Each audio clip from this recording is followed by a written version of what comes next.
Assalamualaikum warahmatullahi wabarakatuh. Saya dari kelompok 3. Di sini saya akan memperkenalkan diri terlebih dahulu. Saya Aprilia Arianti Widyasari, lalu rekan saya ada Putri Pratama dan Muhammad Kustomi. Di sini saya akan mempresentasikan tentang pengorganisasian untuk periklanan dan promosi. Nah, yang pertama ada peserta dalam proses komunikasi terintegrasi. Di dalam peserta dalam komunikasi pemasaran terintegrasi ini dapat menjadi 5 kelompok besar, yaitu pengiklanan, biro iklan, organisasi media, layanan komunikasi khusus, dan layanan jaminan. Jadi setiap kelompok perusahaan itu pasti memiliki promosi melalui iklan. Mereka itu memiliki produk dan layanan serta tujuan untuk dapat dipasarkan kepada konsumen. Jadi pengiklanan itu juga memiliki tanggung jawab besar untuk mengembangkan rencana pemasaran dan membuat keputusan akhir yang dapat mendukungnya. Lalu biro iklan, terus pengiklanan, terus organisasi media, layanan komunikasi khusus, dan layanan jaminan itu juga dapat memfasilitasi proses pemasaran dan promosi yang sudah disampaikan oleh perusahaan kepada agen tersebut.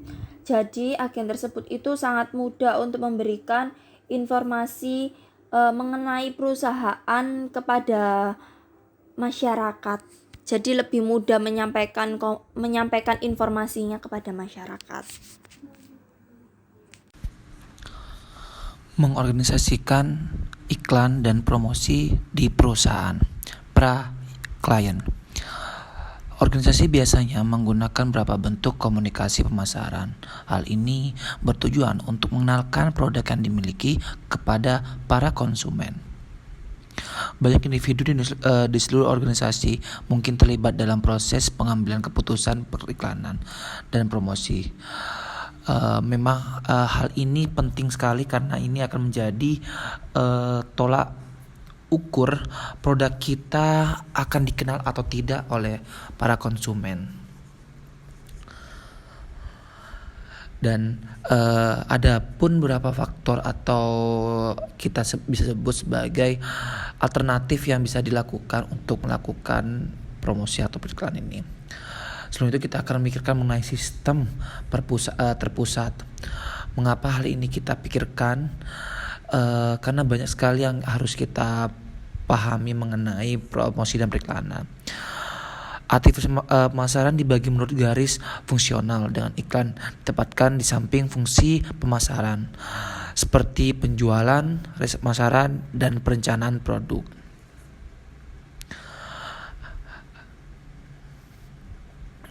Dan yang kedua mengenai sistem terdesentralisasi. Hal ini biasanya di perusahaan dengan banyaknya divisi dan banyaknya produk yang berbeda pastinya sangat sulit untuk mengelola semua periklanan atau promosi.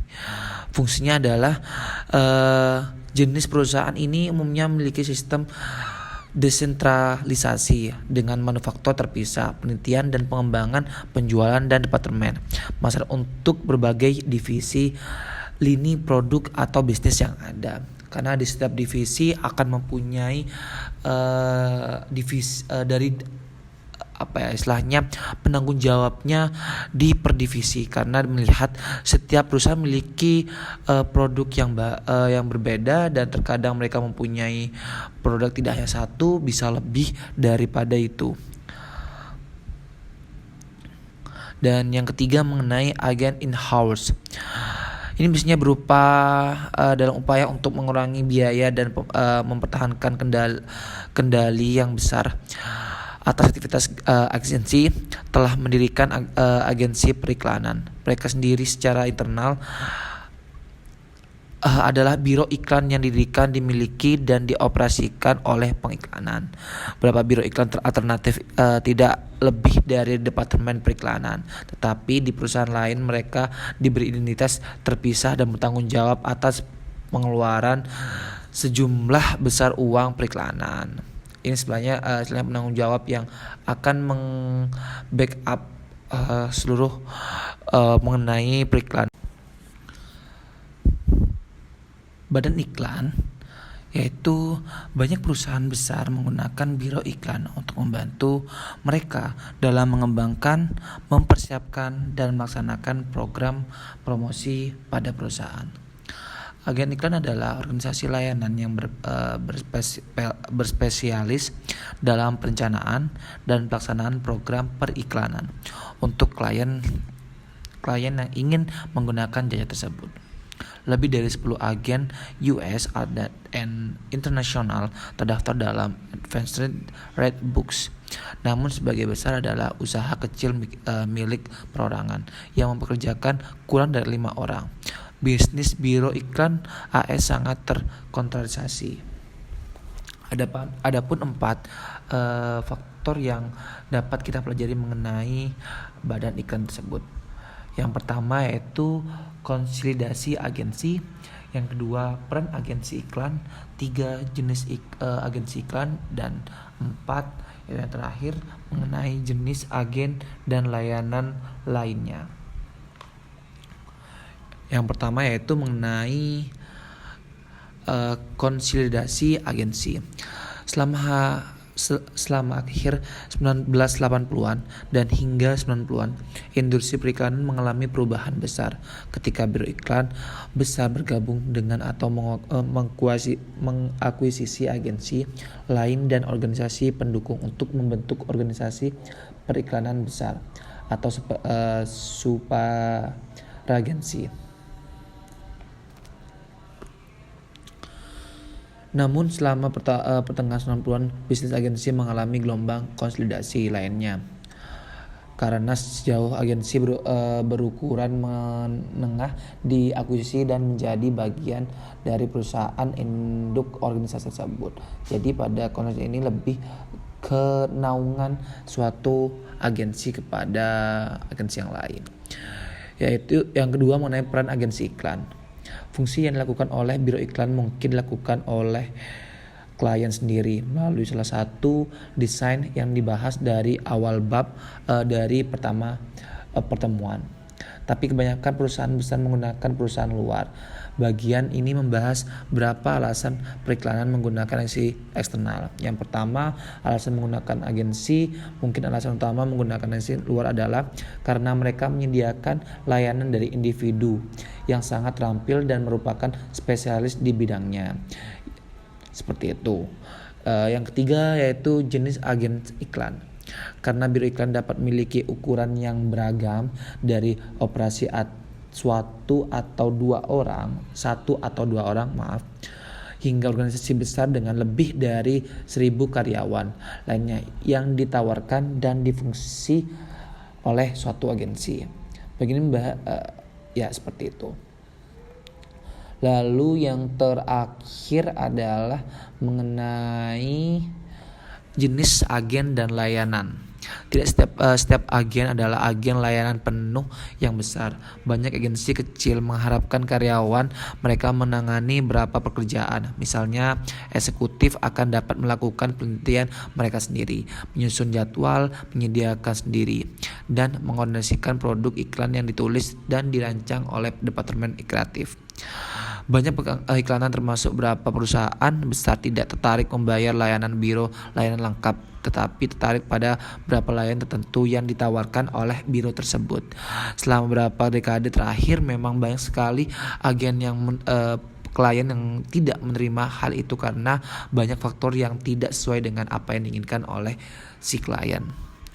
Seperti yang harus dipikirkan oleh agen atau biro, yaitu bentuk seperti kreativitas, tidak saja dan melainkan dari beberapa aspek yang akan menunjang untuk kegiatan promosi tersebut. Oke, untuk pembahasan selanjutnya yang keempat yaitu kompensasi keagenan.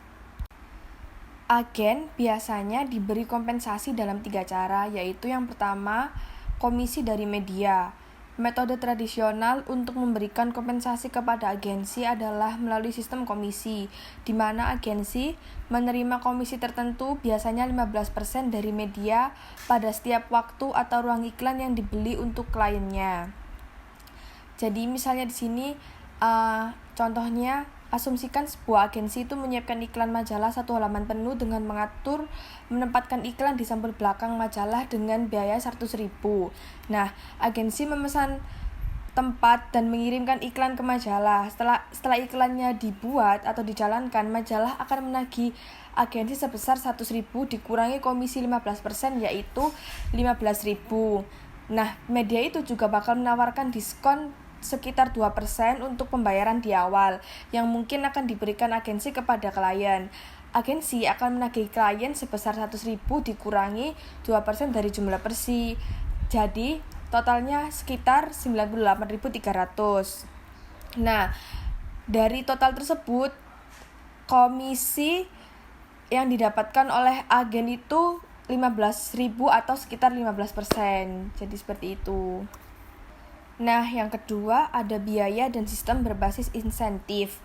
Di dalam biaya dan sistem berbasis insentif itu ada 2, yaitu yang pertama ada pengaturan biaya.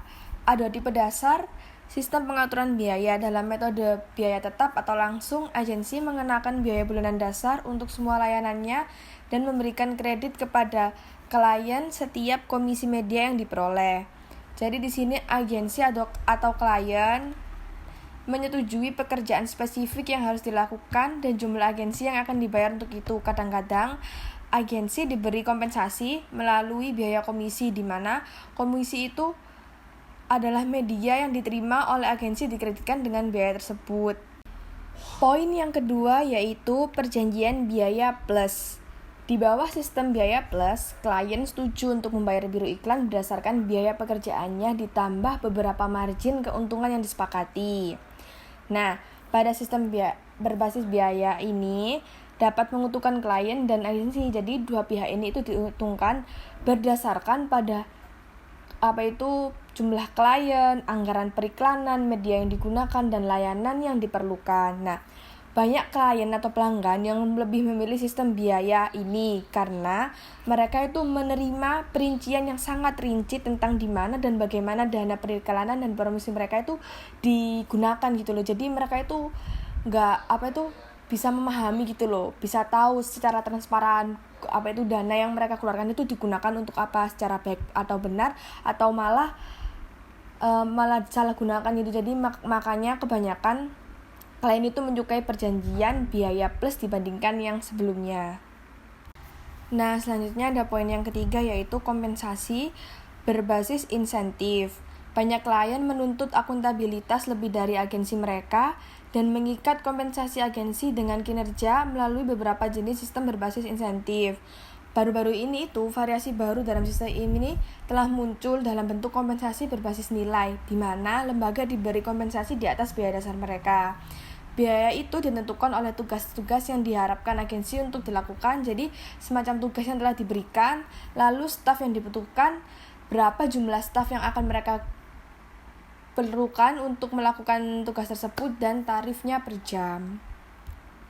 Selanjutnya ada biaya persentase. Cara lain untuk memberikan kompensasi kepada biro iklan adalah dengan menambahkan markup biaya persentase ke berbagai layanan yang telah dibeli biro iklan dari penyedia luar. Nah, jumlah markup itu biasanya sekitar 17,65 hingga 20% dan ditambahkan ketagihan pelanggan secara keseluruhan. Jadi misalnya markup 17,65% dari biaya yang ditambahkan ke biaya awal akan menghasilkan komisi 15%. Jadi itu misalnya biaya penelitian sekitar 100.000 dikali 17,65% itu jumlah markup, berarti kan kalau dinominalkan 100.000 ditambah 700.650 sama dengan 117.650. Nah, markup 17.650 itu sekitar 15% dari 117.650.000, seperti itu. Jadi nggak boleh kayak terlalu banyak markupnya karena bisa semakin membengkak biayanya. Selanjutnya ada masa depan kompensasi agensi. Seperti yang sudah diketahui oleh banyak orang, tidak ada satu metode kompensasi agensi yang diikuti oleh setiap orang. Nah, perusahaan terus membuat perubahan signifikan dalam rencana kompensasi agensi selama dekade terakhir, termasuk penggunaan sistem kompensasi berbasis insentif. Nah, Dari pernyataan tersebut, sebuah studi ANA menemukan bahwa 49% dari pengiklanan yang disurvei mengatakan bahwa mereka itu mempunyai komponen insentif kinerja dalam perjanjian kompensasi agensi mereka, dan sejumlah besar pengiklan sedang mempertimbangkan untuk melakukannya. Di era saat ini, perubahan kompensasi agensi itu didorong oleh faktor ekonomi karena sebagian besar perusahaan itu memotong anggaran iklan dan promosi mereka selama resesi sebagai bagian dari upaya mereka untuk menghemat uang di semua program bidang pemasaran mereka. Jadi mereka itu berupaya untuk mengecilkan jumlah anggaran yang akan dikeluarkan dalam bidang pemasaran suatu perusahaan. Poin yang kelima dalam bab ini adalah lembaga evaluasi. Lembaga evaluasi, mengingat sejumlah besar uang yang dihabiskan untuk iklan dan promosi, permintaan untuk pertanggungjawaban pengeluaran telah meningkat. Hal itu maka diperlukan tinjauan rutin atas kinerja agensi. Nah, proses evaluasi lembaga biasanya melibatkan dua jenis penilaian, yaitu yang satu keuangan dan operasional dan yang lainnya lebih kualitatif. Untuk audit keuangan itu biasanya fokus pada bagaimana agensi menjalankan bisnisnya. Ini itu dirancang untuk memverifikasi biaya dan pengeluaran, jumlah jam personel yang dibebankan ke akun, dan pembayaran ke media dan pemasok luar. Sedangkan untuk audit kualitatif berfokus pada upaya agensi dalam merencanakan, mengembangkan, dan menerapkan program periklanan pelanggan dan mempertimbangkan hasil yang telah dicapai. Nah, selanjutnya ada layanan khusus. Jadi banyak perusahaan yang menugaskan pengembangan dan implementasi program promosi mereka ke biro iklan, tetapi beberapa jenis organisasi lain itu menyediakan layanan khusus yang melengkapi upaya biro iklan. Yang pertama ada agen pemasaran langsung, agen promosi penjualan, perusahaan hubungan masyarakat, dan agen digital atau interaktif. Jadi dengan adanya perusahaan yang melakukan biro iklan itu dapat membantu perusahaan mereka itu dapat berkembang. Jadi perusahaan itu sangat mudah untuk mengembangkan layanan atau produk ataupun kualitas dari perusahaan tersebut. Agen pemasaran langsung. Perusahaan berkomunikasi dengan konsumen melalui telemarketing, surat langsung, televisi, internet, dan bentuk lain dari iklan tanggapan langsung. Jadi pada agen pemasaran langsung itu mereka itu menyediakan berbagai layanan seperti manajemen basis data, layanan media, dan kemampuan kreatif dan produksi. Hal tersebut kenapa sih kok mereka itu hanya menyediakan layanan tersebut? Soalnya pada agen pemasaran langsung ini mereka itu secara langsung dapat memberikan informasi secara langsung kepada masyarakat. Agen promosi penjualan. Jadi agen promosi penjualan ini dapat mengembangkan dan mengelola program promosi penjualan. Sebagian besar perusahaan itu menggunakan agen promosi penjualan ini bertujuan untuk mengembangkan dan mengelola program dari perusahaan tersebut. Jadi pada agen promosi penjualan ini merupakan sebuah perusahaan independen yang menyediakan layanan yang diperlukan untuk mengembangkan dan melaksanakan pada proses promosi dan penjualan perusahaan.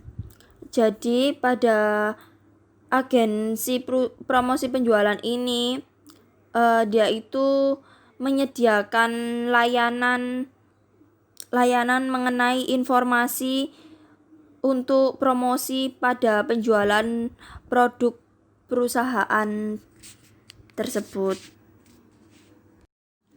Selanjutnya, perusahaan hubungan masyarakat, di mana perusahaan hubungan masyarakat ini dapat mengembangkan dan menerapkan program untuk mengelola publisitas, citra, dan urusan organisasi dengan konsumen dan publik terkait lainnya, yaitu termasuk seperti karyawan, pemasok, pemegang saham, pemerintah, kelompok buruh, kelompok aksi warga, dan masyarakat umum. Jadi pada perusahaan hubungan masyarakat ini, layanan tersebut itu menganalisis perusahaannya melalui karyawan, pemerintah, pemasok, pemegang saham, dan konsumen. Jadi layanan ini itu mempermudah sebuah perusahaan mengevaluasi yang telah terjadi di dalam perusahaan mereka, entah itu mengenai karyawannya atau mengenai pemasoknya atau pemegang sahamnya. Jadi lebih mudah untuk mengevaluasi perusahaan atau bisnis yang dimiliki. Selanjutnya, agen digital atau interaktif, di mana pengembangan dan penggunaan strategis berbagai alat pemasaran digital ini seperti situs web untuk internet, iklan spanduk, pengoptimalan mesin telusur, pemasaran seluler, dan kampanye media sosial. Jadi pada agen digital ini perusahaan itu sangat membutuhkan pengembangan produk ataupun kualitas perusahaan melalui promosi digital.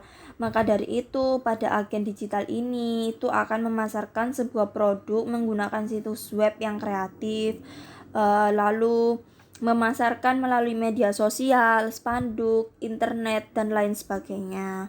Jadi dengan adanya pemasaran melalui situs web dan media sosial atau hal yang lainnya seperti spanduk itu juga memudahkan sebuah masyarakat itu mendapatkan informasi yang telah disampaikan oleh perusahaan. Selanjutnya, jasa kolateral. Peserta terakhir dalam proses promosi itu mereka yang menyediakan berbagai layanan jaminan. Salah satu organisasi pada layanan jaminan ini yang lebih digunakan itu adalah firma riset pemasaran. Jadi pada jasa kolateral ini itu membantu perusahaan untuk memahami target konsumen dan membantu mengumpulkan informasi yang akan digunakan untuk merancang dan mengevaluasi program pengiklanan dan promosi pada perusahaan atau bisnis yang kita miliki. Jadi kita lebih mudah mengevaluasi tentang perusahaan kita. Selanjutnya, layanan komunikasi pemasaran terintegrasi, di mana layanan tersebut itu melihat bahwa pemasar itu dapat memilih dari berbagai organisasi khusus untuk membantu mereka dalam perencanaan, terus pengembangan, dan penerapan program komunikasi pemasaran terpadu. Nah, kebutuhan untuk memiliki kontrol lebih besar atas pemasaran digital perusahaan itu terdapat dua, yaitu ada pro dan kontra layanan terpadu dan tanggung jawab untuk IMC. Nah, pada pro dan kontra ini terjadi perdebatan pada program IMC yang harus dipertahankan oleh klien. Sedangkan tanggung jawab untuk IMC itu seperti survei pengiklanan yang telah menunjukkan bahwa pemasaran agensi dan klien itu merupakan hal yang terpenting di masa depan. Jadi pada layanan komunikasi pemasaran yang terintegrasi ini terjadinya pro dan kontra serta tanggung jawab untuk IMC. Sekian presentasi dari kami. Wassalamualaikum warahmatullahi wabarakatuh.